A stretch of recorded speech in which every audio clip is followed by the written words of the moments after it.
Assalamualaikum warahmatullahi wabarakatuh. Alhamdulillahirabbil alamin.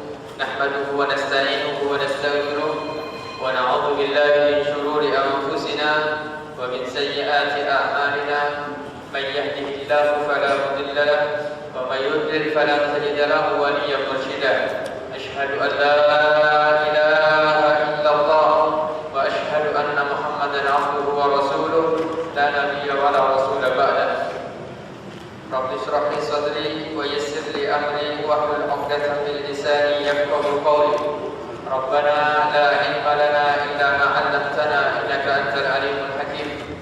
Amsayna ala fitratil Islam wa kalimatil ikhlas wa ala dini nabiyyina Muhammadin sallallahu alaihi wasallam wa ala millati abina Ibrahim hanifa wa ma kana minal musyrikin.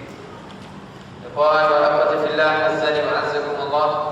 Alhamdulillah, pada sore hari ini Allah Subhanahu wa taala berkenan mempertemukan kita dalam majelis ilmu. Mudah-mudahan Allah Subhanahu wa taala mencatat langkah kita dari tempat kita masing-masing menuju masjid ini sebagai pempertimbangan kita di yaumil mahsyar kelak. Apabila azza wa azzakumullah, pada kesempatan yang berbahagia ini kita akan membahas tentang fikih demokrasi. Dan ini adalah istilah yang baru. Fikih demokrasi, istilahnya baru. Karena apa? Demokrasi itu tidak ada pada zaman Nabi. Ya, apalagi kemudian bagaimana? Ya. Ini kemudian judulnya dikaitkan antara fikih dan demokrasi, dan ini adalah istilah yang baru. Tapi penamaan fikih demokrasi yang seperti ini sah-sah saja. Dan apabila azakumullah, inilah yang akan kita bahas nanti tentang demokrasi itu. Bagaimana kita melihat demokrasi, lalu bagaimana Islam ini kaidah-kaidah fikih ini memandang tentang demokrasi. Mungkin kita semuanya sudah pada tahu tentang demokrasi dan sejarah-sejarahnya. Saya kira semuanya pada tahu semuanya ya. Ya. Demokrasi asalnya dari mana? Hah? Dari mana? Yunani. Dari Yunani. Ya, jelas semuanya. Ya, kita tahu bahwa demokrasi itu berasal dari Yunani yang kemudian dari masa ke masa itu kemudian dipakai sebagai sebuah sistem dari satu negara ke negara yang lainnya. Tapi kemudian satu negara dengan negara yang lainnya itu berbeda-beda dalam menerapkan sistem demokrasi, tergantung definisi mereka masing-masing. Jadi bukan satu kan, itu berbeda-beda. Sistem demokrasi misalnya di Amerika, ya kan, demokrasi di Timur Tengah ini berbeda, termasuk di Indonesia apalagi ini berbeda. Nah, apabila azan mari kita masuk pada hukum Islam. Sebelum kita memahami atau menghukumi suatu masalah, dalam kaidah itu disebutkan al-hukmu 'ala syai' far'un 'ala tasawwurihi. Menghukumi sesuatu itu harus mengetahui masalah yang akan dihukumi itu secara utuh. Tidak bisa kita hanya misalnya mendengar atau kita kemudian membaca sekilas saja tentang masalah tersebut lalu dihukumi sesuai dengan pemahaman kita. Baik, hukum Islam ini pada prinsipnya ada syariat yang telah diturunkan oleh Allah Subhanahu wa taala yang Allah kumpulkan dalam kitab Allah Al-Qur'an Al-Karim. Lalu kemudian disampaikan oleh Rasulullah SAW kepada para sahabatnya. Kemudian Rasulullah SAW memberikan panduan yang kedua selain Al-Quran Al-Karim, yaitu Sunnah Rasulullah SAW. Dan begitu juga ada hal-hal baru yang dibuat oleh para sahabat yang kemudian ditakrirkan oleh Rasulullah SAW. Begitu juga oleh tabi'in, para ulama salafus saleh. Jadi ketika kita berbicara tentang hukum Islam, maka kalau disebut ini secara syariat, maksudnya adalah bagaimana pandangan Al-Quran, bagaimana pandangan hadis as-sunnah, bagaimana pandangan para sahabat, dan bagaimana pandangan para tabi'in. Ya. Seperti itu. Jadi hukum Islam itu sangat luas sekali, sangat luas. Ya, sangat luas. Baik, ini karena waktunya sampai jam 5 ya, insyaallah. Ya, kita secara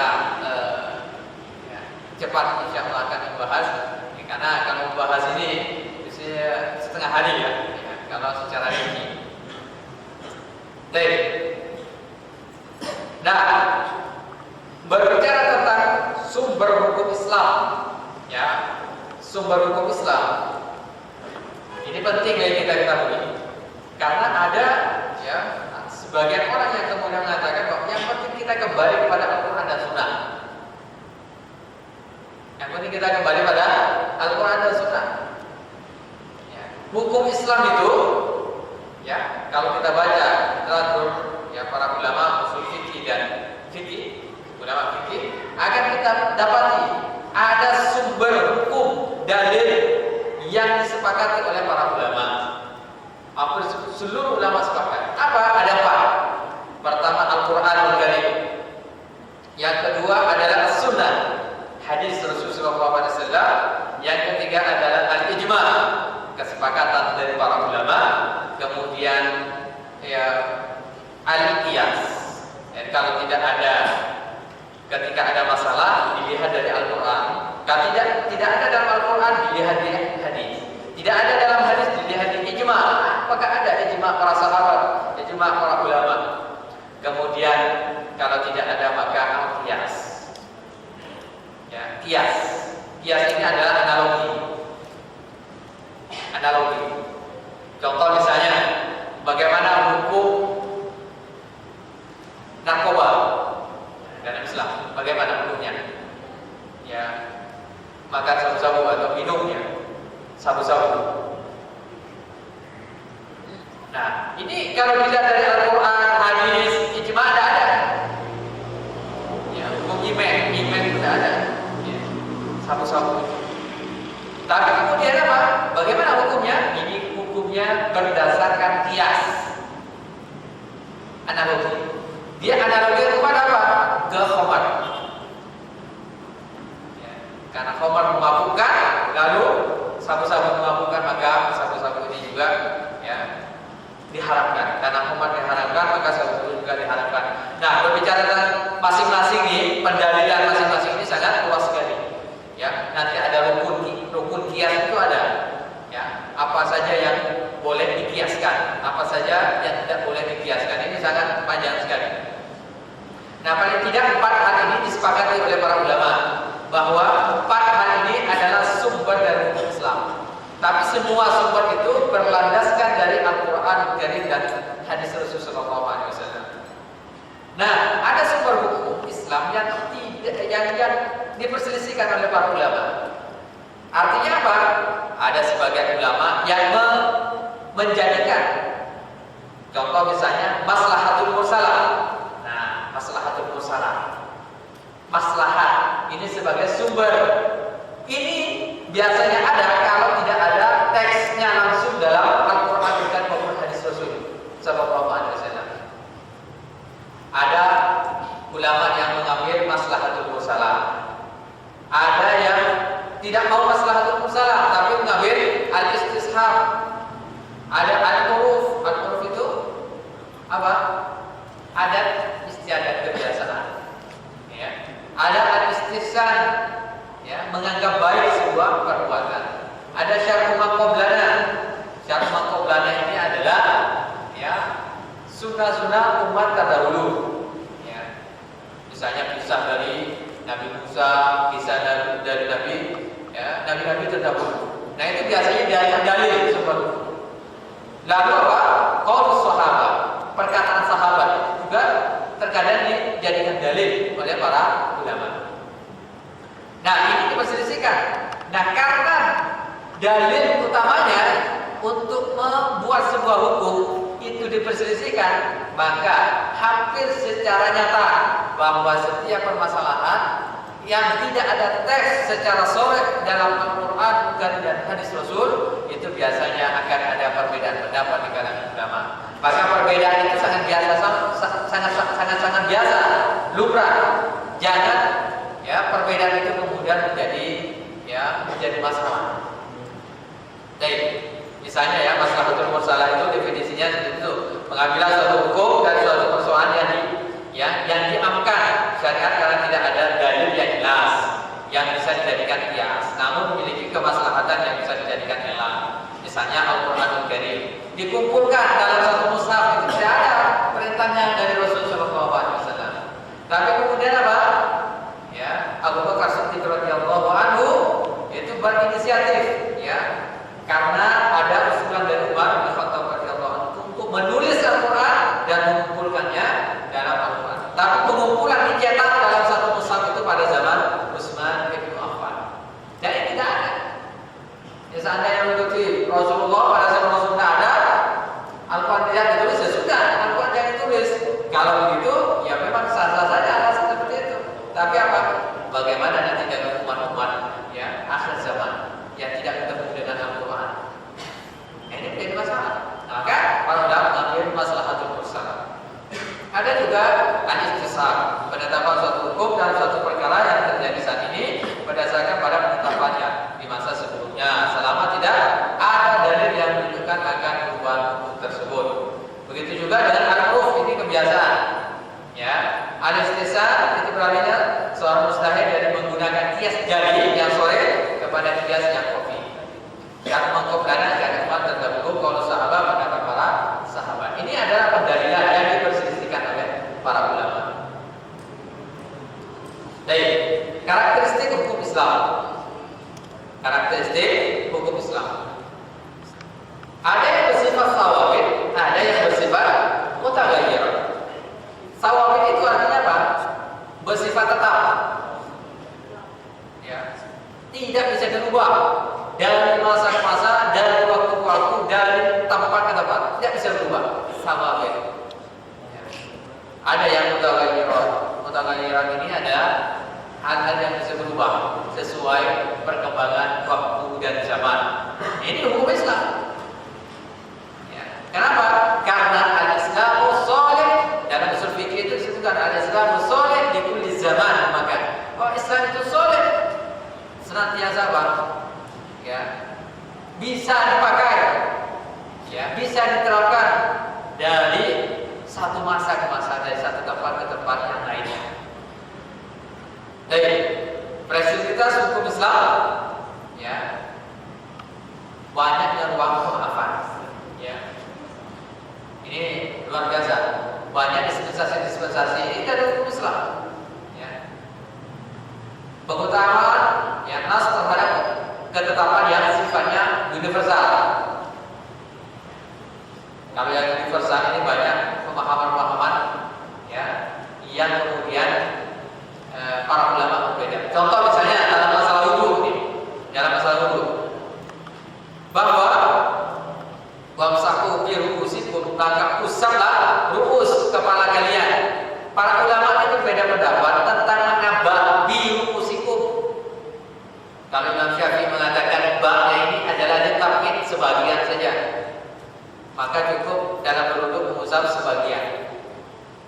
Ya, kalau Imam Malik mengatakan ba'nya ziyadah, tambahan saja, tidak ada maknanya, maka mengusap seluruh kepala.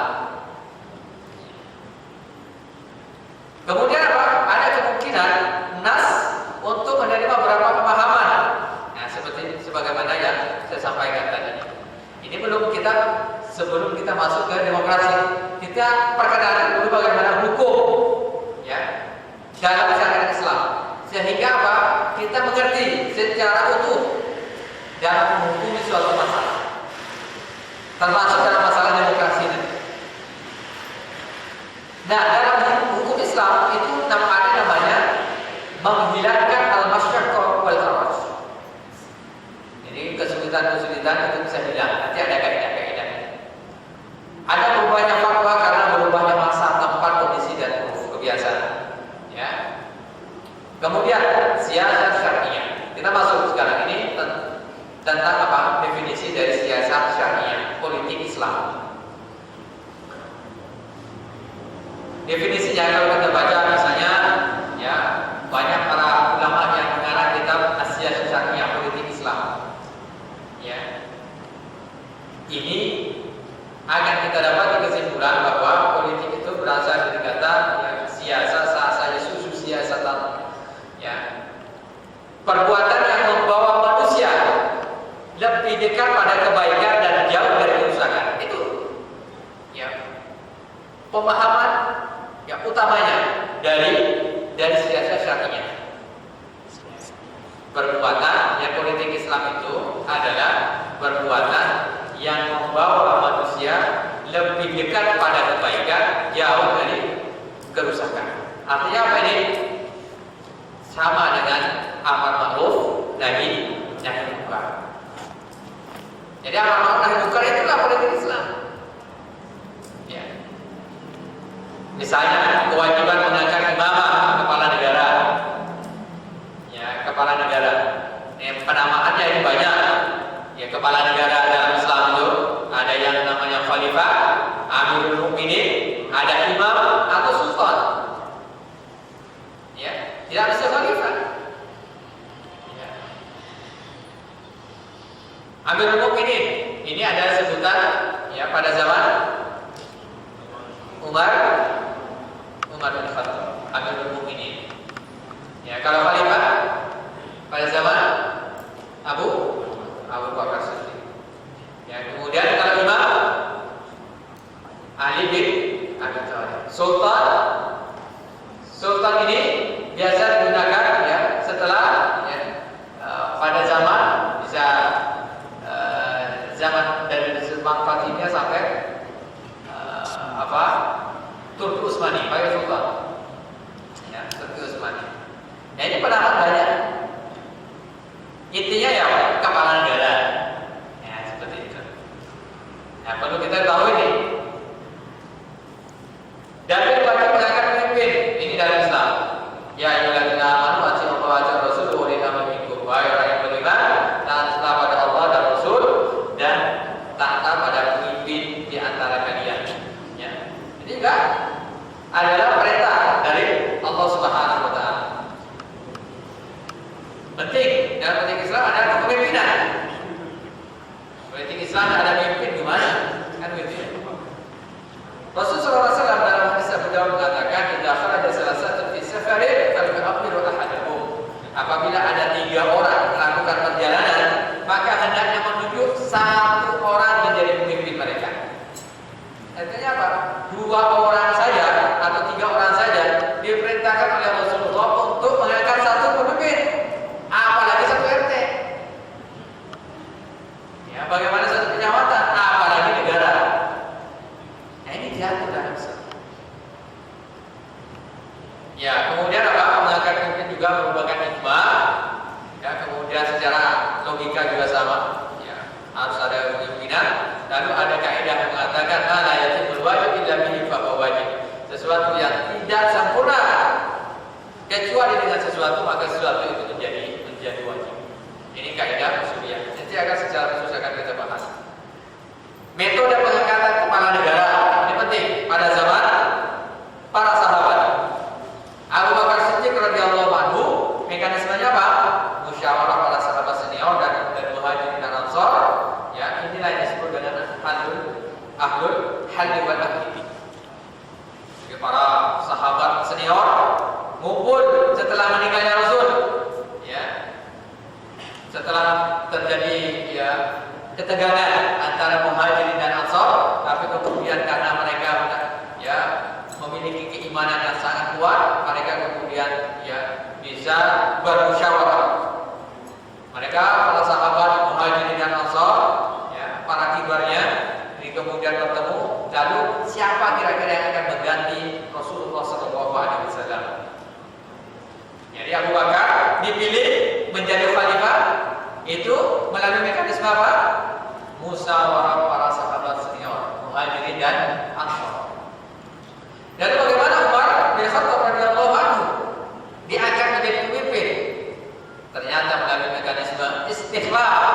penunjukan dari khalifah sebelumnya, penunjukan. Artinya Abu Bakar Siddiq radhiyallahu anhu menunjuk Umar bin Khattab radhiyallahu anhu. Nanti yang akan menjadi penggantiku itu adalah Umar bin Khattab radhiyallahu anhu. Ini metode yang kedua, pengangkatan pemimpin pada zaman sahabat. Yang ketiga, Utsman ibnu Affan. Bagaimana beliau menjadi khalifah? Ya, ternyata Umar bin Khattab radhiyallahu anhu menyiapkan 6 nama kandidat khalifah. Ya, kemudian dipilih salah satu dari 6 calon. Ya seperti itu. Ini luar biasa pengangkatannya. Jadi ini apa istilahnya kalau sekarang ini mirip dengan di Indonesia. Ada balon, ya bakal calon, kan gitu ya, bakal calon kepala negara, bisa juga balon bupati, ya wali kota dan seterusnya. Ini mirip pada zaman Utsman bin Affan. Lalu kalau Ali bin Abi Thalib ditunjuk dan dibaiat langsung oleh Umar.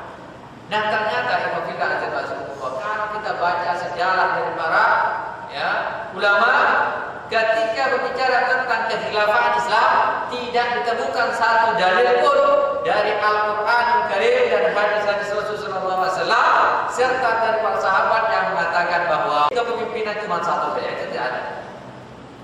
Ternyata mekanismenya itu diserahkan kepada masing-masing umat ya, antar ya, generasi sesuai dengan kebutuhannya. Tidak ada. Pada zaman sahabat saja berbeda-beda pengangkatan pemimpinnya. Berbeda-beda. Apalagi kita di Indonesia. Dan dari satu negara yang lain itu berbeda. Baik. Nah, bagaimana kemudian hukum terlibat dalam politik? Nah, kita ketahui bersama bahwa Imamatul Utsma adalah jabatan syar'i. Seorang imam, seorang pemimpin, seorang khalifah, ya, itu adalah jabatan syar'i. Jabatan syar'i. Rasulullah, Abu Bakar itu syar'i, jabatan khalifah. Ya. Kenapa demikian? Karena tadi definisinya apa? Politik itu, politik Islam. Bagaimana mendekatkan umat pada kebaikan dan menjauhkan umat dari kerusakan. Baik. Kemudian ini ada hadis Rasulullah SAW yang mengatakan bahwa pentingnya seorang pemimpin Islam, pentingnya seorang Muslim, masyarakat Muslim memilih seorang pemimpin yang benar-benar ya memiliki kafaah, yang kemampuan dari sisi kejujuran pemahamannya tentang syariat ini. Kenapa? Ada dalam hadis Rasul 7 golongan jadi jamin masuk surga yang mendapatkan syafaat nanti di hari kiamat. Di antaranya adalah yang pertama, imam adil, seorang pemimpin yang adil. Nah, masalahnya jangan pula kita mengatakan ya menginginkan pemimpin yang adil, tapi bagaimana cara mengangkatnya? Ini banyak umat Islam ini terjebak pada yang penting pemimpin ini, tapi bagaimana cara mendapatkan itu, khususnya di Indonesia? Nah, harus melalui beberapa sarana. Dalam hadis ini Rasulullah SAW mengatakan ya bahwa ya di antara bentuk ya jihad, ada yang mengatakan, ada seorang yang bertanya kepada Rasulnya, Rasulullah, ayu jihad ya afdal? Jihad yang paling mana yang paling afdal ya Rasul? Qala ya kalimatul hakim inda sultan jahil, bahwa yang dimaksud jihad yang paling besar adalah berbicara tentang kebenaran di hadapan seorang pemimpin yang yakin, yang zalim. Itu adalah jihad yang paling besar. Jadi jihad yang paling besar kata Rasulullah SAW, hadis riwayat Ibnu Majah, ketika ada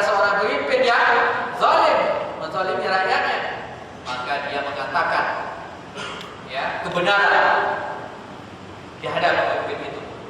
Kalau bisa tatap muka, kan begitu ya.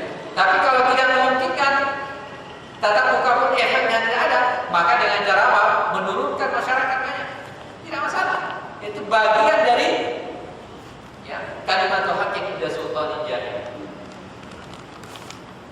Ya. Dan surah Zuhruf pasaka kaum apa bukan kaum fasikin. Ya, jangan sampai banyak kaum ini kemudian mentaati kaum pemimpin yang fasik. Baik, kita masuk ke kaidah fikih.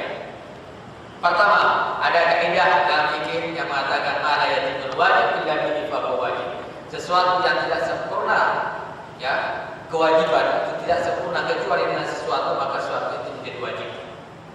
Berbuka puasa bagi musafir boleh, tapi bagi orang yang sedang berjihad, dia tidak mampu bisa, maka wajib berbuka. Nah, kenapa? Karena jihadnya tidak akan bisa dilakukan kalau dia lapar. Seperti ini. Belajar bahasa Arab, kira-kira hukumnya apa ya? Wajib.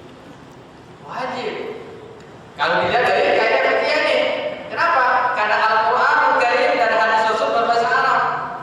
Dan itu tidak bisa kita pahami kecuali dengan bahasa Arab, maka bahasa Arab itu menjadi wajib. Nah, ini kaidahnya. Mana yang wajib illa bihi fa huwa wajib.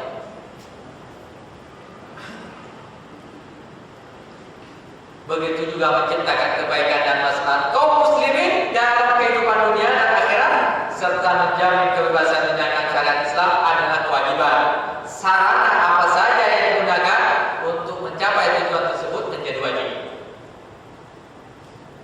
Tadi kita ketahui bersama bahwa ya Islam ya mengharuskan, mewajibkan ya kaum muslimin mengangkat pemimpin.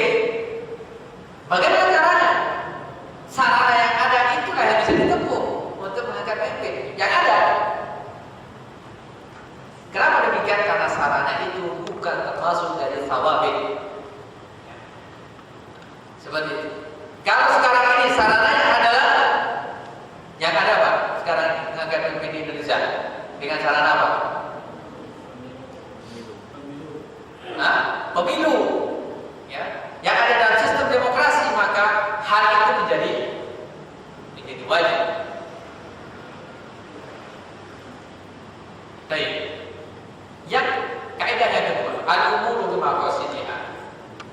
Al-umur bimaqasidiha. Perkara itu tergantung maksudnya. Innamal a'malu binniyat. Boleh belajar ilmu umum dari non-muslim dengan tujuan berkhidmat untuk umat. Boleh. Sebagaimana Rasulullah ketika perang Badar, bagaimana ya tawanan perang Badar itu kemudian diminta untuk mengajarkan kaum muslimin baca dan tulis. Boleh itu. Yang kedua, contoh memberikan sokongan suara dalam pemilu dengan niat mewujudkan kemaslahatan kaum muslimin. Ini adalah sebuah kebaikan. Tergantung niatnya. Tergantung niat. Kalau niatnya untuk kebaikan, insya Allah ada pahala. Karena ini adalah masalah muamalah. Masalah muamalah.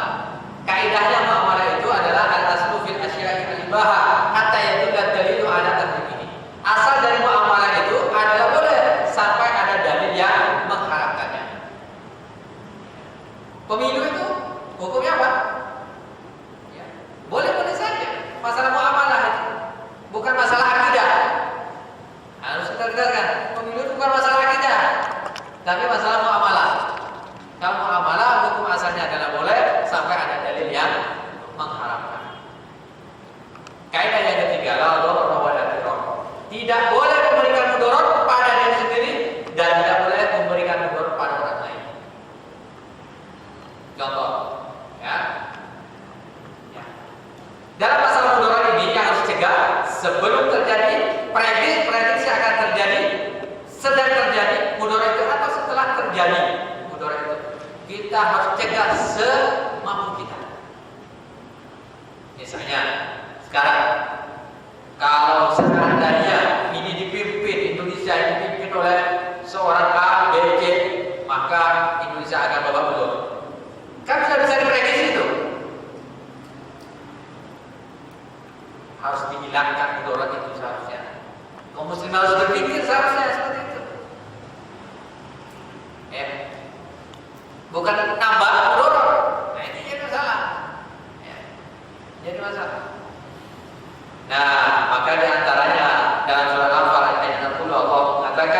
Fa'tahu mastata'tum min quwwah.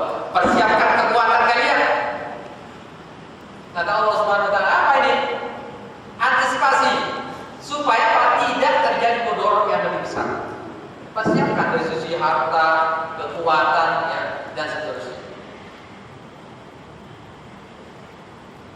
Baik, ini ada seorang ya yang datang kepada Rasulullah dan bertanya, ya Rasulullah, ini tentang mudarat. Ya. Ada orang ya, untuk merampok ya, jangan kasih kata Rasul. Lalu bagaimana kalau dia membunuhku? Maka kalau dia membunuhmu, maka kamu syahid, kata Rasul. Lalu kalau bagaimana kalau aku membunuhnya, ya Rasul? Maka dia masuk neraka, kata Rasul. Kenapa demikian? Karena mudarat itu harus dihilangkan. Mudarat apa? Menghilangkan harta, mengambil harta orang lain. Itu mudarat, harus dihilangkan. Walaupun dengan kekerasan. Nah, mudarat itu harus dihilangkan biqadril imkan. Ini kaidah berikutnya. Ad-darar, ya, mudarat itu harus dihilangkan sesuai dengan kemampuan. Jika mudarat tidak bisa dihilangkan seluruhnya, maka harus dihilangkan sesuai kemampuan kita. Ya. Paling tidak minimalisir mudarat. Kan begitu ya? Contoh, kalian bisa pimpin A begini, pimpin B begini, udah kita baca tuh. Ya. Tapi kemudian kita tidak berpartisipasi, sehingga apa yang menjadi mudarat? Memilih anggota dewan. Bagaimana hukumnya? Nah, ini dia ad-darar usbah. Perpolitikan kita, demokrasi itu banyak mudaratnya. Banyak mudaratnya demokrasi dan seterusnya itu. Ya. Tapi kemudian apa? Kalau tidak ada orang-orang baik di sana yang paling tidak meminimalisir mudarat, maka lebih bahaya mudarat. Paling tidak meminimalisir mudarat yang ada. Dan itu adalah sebuah kebaikan. Kaidahnya ini diakui oleh para ulama. Minimal kita meminimalisir mudarat yang ada. Ikhtiar bil masalih wa daf'ul mafasid. Ini kaidah berikutnya. Kalau ya ada masalah, walaupun sedikit diambil. Kan begitu ya. Contoh nih. Ada orang yang baru masuk Islam. Lalu dia hanya melakukan sholat saja, yang lainnya tidak. Contoh, ya ada seorang ya teman itu bercerita di Papua bahwa dia masyarakat Papua itu ya, di satu daerah ya, bukan seluruhnya, itu baru masuk Islam.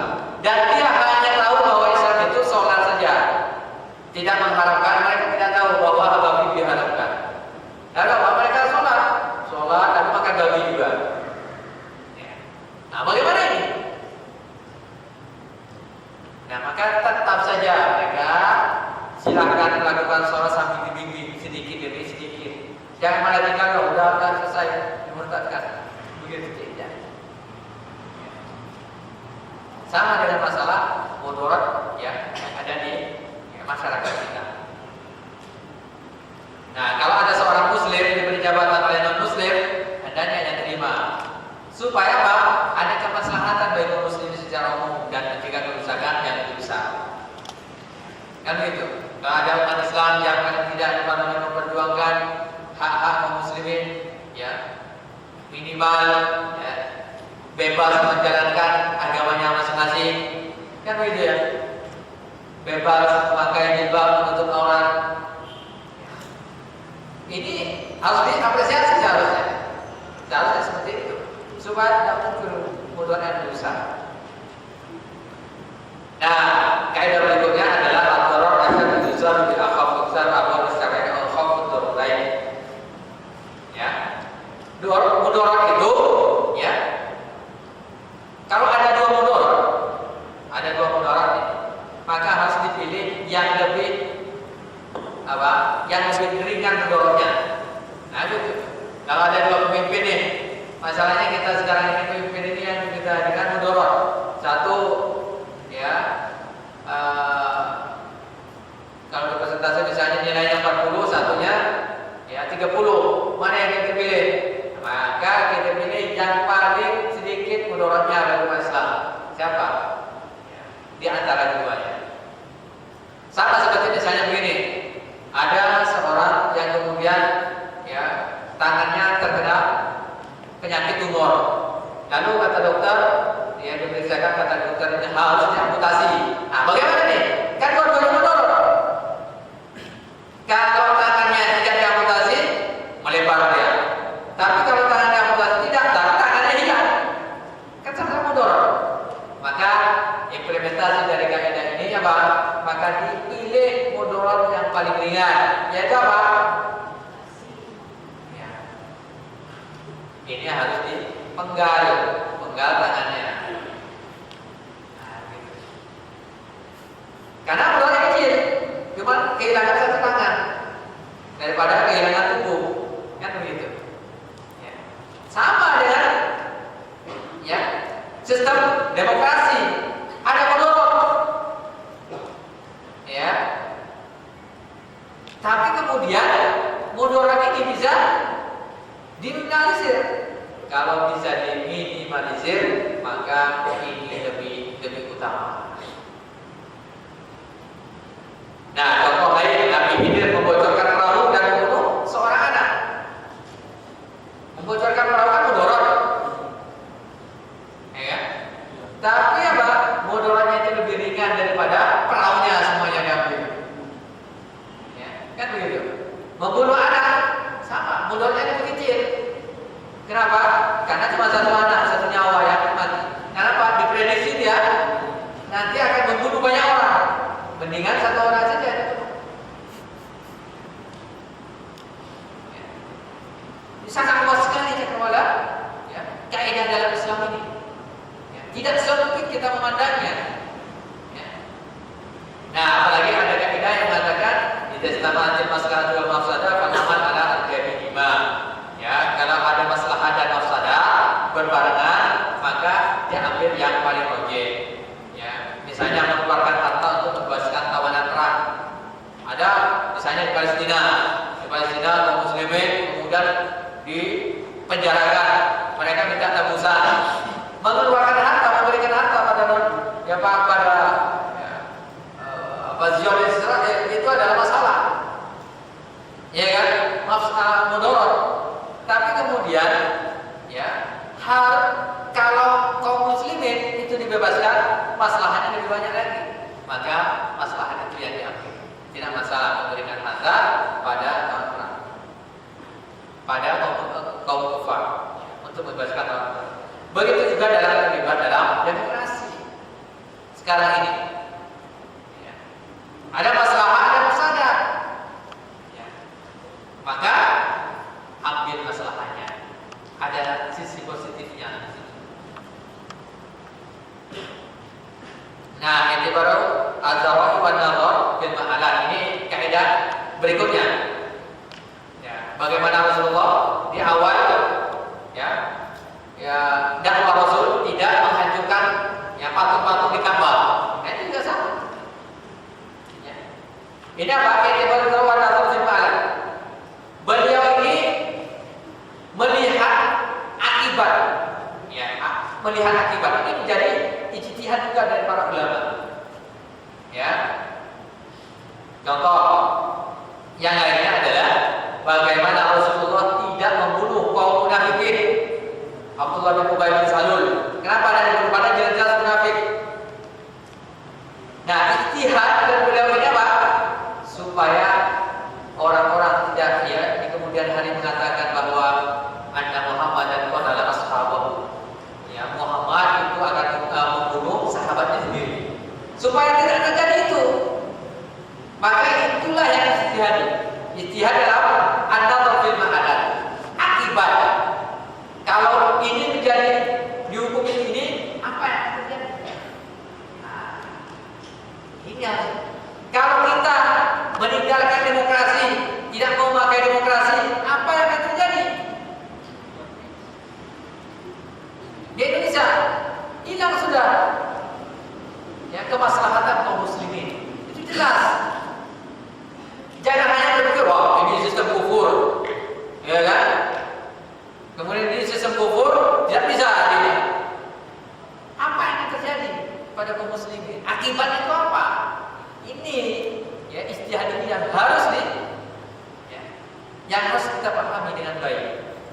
Jadi banyak ruang-ruang ijtihad banyak. Ya, jadi ruang-ruang ijtihad banyak. Bukan hanya satu hal saja. Ya, satu pintu saja tidak. Kaidah-kaidah itu kan banyak. Baik. Begitu juga ada kaidah tadi mu'ahab awil aula. Mendahulukan yang lebih penting, yang lebih urgen. Misalnya kalau ada daruriyat, ini ada primer. Kalau ada sekunder, ada tersier. Mana yang didahulukan? Misalnya mau beli beras atau beli mainan. Nah, kira-kira mana yang ini? Beras. Ini beras dulu. Kalau ada orang yang sudah jatuh ke sungai, kita ya, apakah kita nelpon dulu yang tukang renang dulu? Apa begitu? Tidak. Sekarang ini yang ada wajib bagi kaum muslimin, ya, bahkan pada saat sekarang ini wajib kaum muslimin untuk ikut dalam sistem demokrasi. Kenapa? Karena ini lebih utama. Utamanya apa?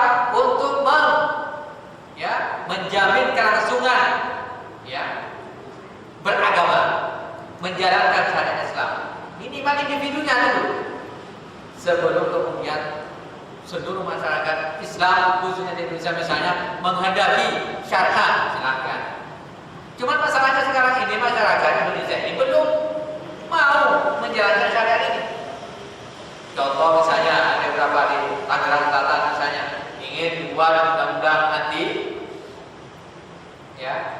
perzinahan, ya, anti minuman keras. Ini masih banyak umat Islam sendiri ya tidak menghendakinya. Ini jadi masalah. Baik.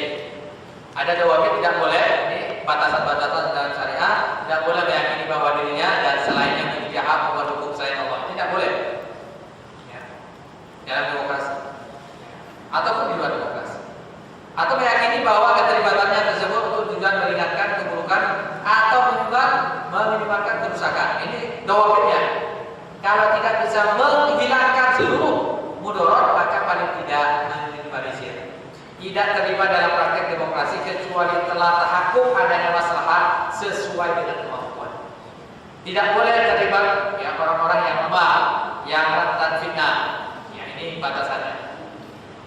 Perangkat dalam banyak urusan politik ada fikih khusus, fikih maqasid, fikih ya tarjih, ya, kemampuan membedakan antara syiah dan kuliah, fikih waqi', berlapang dada menyikapi perbedaan dalam ijtihad. Ini banyak sekali.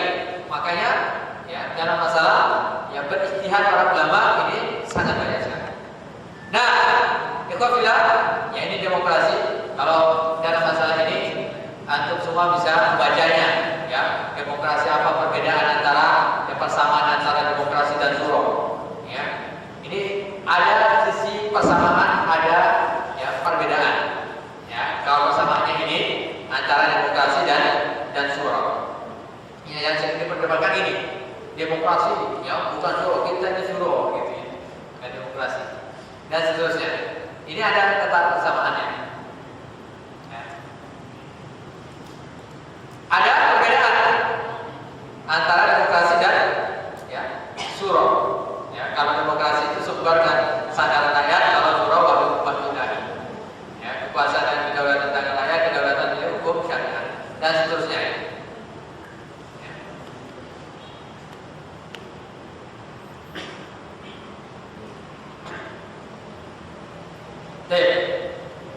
Bagaimana sikap para fuqaha, para ahli fikih terhadap demokrasi? Ada yang menolak demokrasi, ya, ada yang menerima, ya, demokrasi itu. Itu perbedaan biasa. Kenapa demikian? Karena ini ijtihad. Perlu kita ketahui bersama bahwa demokrasi memakai sarana, demokrasi sarana itu adalah ijtihad. Sarana untuk mengangkat pemimpin itu ijtihad. Bukan masalah dawabit.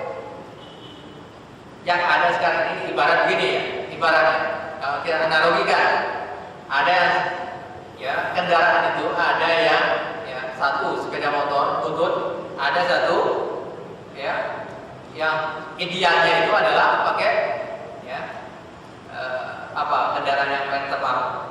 pesawat. Sepeda motor butut dan pesawat. Kita ini sering mengeluhkan kita harus pakai ke dalam pesawat, ideanya. Tapi pesawatnya tidak ada masalahnya. Yang ada motor butut. Mana yang akan kita jadikan sarana? Motor butut. Kan itu. Kita tidak bisa berjalan kecuali dengan motor butut. Jangan pesawat. Kita yang kita lulukan itu adalah pesawatnya. Pesawatnya tidak ada masalahnya. Kan itu. Ini jadi masalah. Baik. Ya, yang menolak demokrasi dan segala perangkatnya, yang menentukan hukum adalah demokrasi itu adalah rakyat. Demokrasi tidak ada kaitannya dengan Islam. Demokrasi itu bid'ah, kufur dan seterusnya. Ya. Tapi kemudian apa? Tidak istiqomah, gitu ya. Kalau demokrasi sistem kufur, tapi juga masih kuliah, gitu ya. Perkuliahannya sistem dari demokrasi. Ya, ada yang PNS juga. PNS juga sama, sistem demokrasi. Kalau nolak seluruhnya, jangan nolak sebagian saja. Kan gitu. Nolak semuanya, termasuk rupiah. Jangan pakai rupiah. Pakai apa? Dinar dan dirham.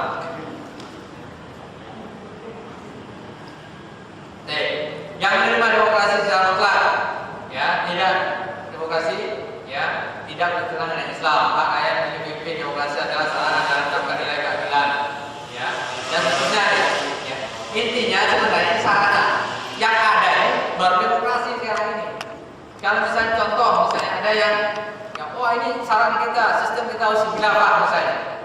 Yang mengatakan ini harus khilafah. Khilafah ini sistem tidak ada sekarang ini masalahnya. Apakah ada di sini? Tidak ada. Kalau ada, semuanya kita berbondong-bondong ke khilafah. Masalah tidak ada. Seperti itu. Yang ada demokrasi sekarang ini. Walaupun kita tahu bahwa ini adalah berasal dari Nabi.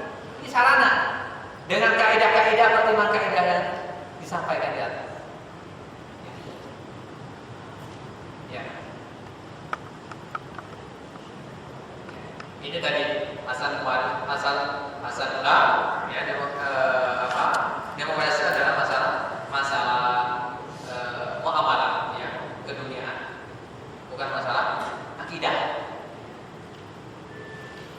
Nah, masing-masing negara memiliki persepsi yang berbeda dalam mendefinisikan dan mempraktikkan demokrasi. Tidak ada larangan mengambil konsep dan teori aman dan non-muslim. Menolak demokrasi sama dengan melegalkan demokrasi. Sama saja. Umat saat ini butuh suasana demokrasi, kebebasan berpolitik, berdakwah dan menjalankan syariat agama. Ini paling tidak meminimalisir kemungkaran yang ada. Paling tidak itu. Bagaimana? Ya, akhirnya hukum terlibat dalam pemilu bagaimana? Hukum dewan legislatif. Ya. Kita tahu bahwa demokrasi sarana bukan tujuan. Sarana itu bisa berganti-ganti dari masa ke masa.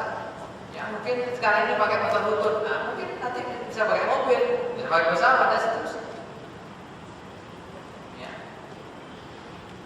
Ya, bagaimana Rasulullah memakai video dari Salman Al-Farisi ini? Sistemnya sudah Persia. Ya. Pemilihan umum ini bagi persaksian kebaikan. Ini para ulama beristihad. Kita memberikan suara pada persaksian. Wasiru dawai'an minkum. Persaksikanlah, ya, orang yang adil di antara kalian. Ya. Apakah demokrasi tidak berhukum dengan hukum Allah? Nah, ini perlu kita lihat bahwa hukum Allah ini atas, ya, alam semesta. Ya, ada hukum Allah atas syariat ini tidak bisa diganggu-gugat, tidak ada niatan mengganti hukum Allah. Bukan. Kenapa? Karena di Indonesia khususnya agama Islam tidak dihapuskan. Kecuali semua hapus, kita pakai agama demokrasi, baru semuanya akan sepakat bahwa demokrasi itu haram. Tapi apa? Islam ini masih dipakai. Dan negara antara satu negara dengan negara yang lain itu berbeda-beda dalam mendefinisikan demokrasi. Nah ini yang sering jadi perdebatan. Ayo, suara mayoritas bertentangan dengan Islam. Nah, kan kalau demokrasi itu pakai suara mayoritas. Lalu bagaimana dengan ya ini bertentangan dengan Islam, gitu ya? Karena Islam itu syuro. Kita bisa banyak baca dalam beberapa ayat Al-Quran. Banyak ayat yang berbicara mayoritas. Ya. Wa in ta'azzar ma fi yudilluka an sabilillah. Jika kalian mentaati sebagian besar mayoritas manusia yang ada di muka bumi, mereka akan menyesatkanmu. Itu banyak. Ya. Kebanyakan manusia tidak bersyukur. Nah, tapi kemudian kita baca, ya, dalam ilmu fikih itu biasanya ada mayoritas ulama mengatakan ini dalil. Biasanya yang menjadi rojih yang dipegang oleh para ulama adalah mayoritas ulama itu suara terbanyak. Nah, Rasulullah mengatakan, inna syaitana ma'al wahid wa huwa minal itsnaini. Apa? Syaitan itu bersama satu orang. Kalau dia dua orang, syaitan menjauh. Semakin banyak orangnya semakin jauh. Nah, itu mayoritas. Semakin banyak ya kumpulan manusia orang beriman, insyaallah syaitan semakin jauh. Itu mayoritas. Ada dalilnya juga. Begitu juga Rasulullah mengambil pendapat mayoritas sahabat dalam perang Uhud. Mau perang di mana? Di dalam kota Madinah atau di luar? Ya. Ini para ulama. Ya. Rasulullah SAW ini mengambil pendapat mayoritas. Nah, lalu begitu juga sahabat, ya 6 sahabat Abu Syura untuk memilih pengganti Umar bin Khattab. Ini juga mayoritas. Ya. Wallahu a'lam bishawab. Mudah-mudahan ini secara singkat ya karena waktu yang harus selesai jam kelewat 6 menit ya. Mudah-mudahan ini ya bisa kita pahami secara benar, dan ini adalah kita bahas secara ilmiah, secara ilmiah, bukan karena